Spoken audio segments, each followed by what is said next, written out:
Hello, friends.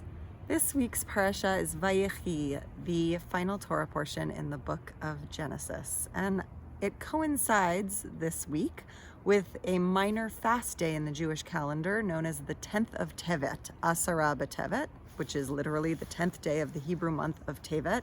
It always falls a week and a day after the end of Hanukkah. And sometimes in order to move forward, you have to look back.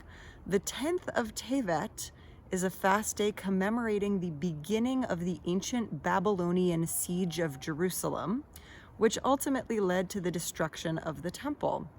So in our tradition, we mourn on Tisha B'Av, the day that the temple was destroyed, but we also mourn on the 10th of Tevet, months and months and months earlier, the day that that destruction was set in motion.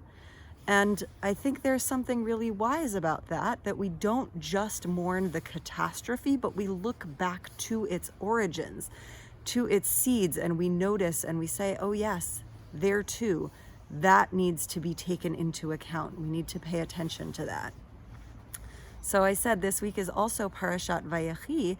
This is the week in which our patriarch Jacob, as well as his son Joseph, dies. And there is a sort of meeting of the minds, a coming together between Joseph and his brothers after their father's death, where his brothers confront Joseph. They're worried he's going to essentially kick them out of Egypt and that he was only letting them hang around while his father was alive. And he reassures them and says, no, I'll keep taking care of you.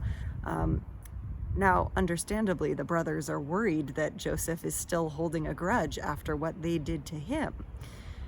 But they're only able to clear the air by talking about it. So both in the spirit of Asara B'Tevet and in the spirit of Parashat Vayechi, I want to offer the challenge of this week, and we're kind of in the middle of the winter, to look back at the thing that's not comfortable to look at.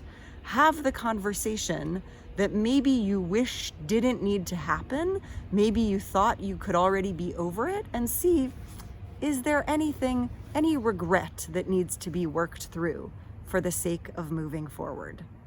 Shabbat Shalom.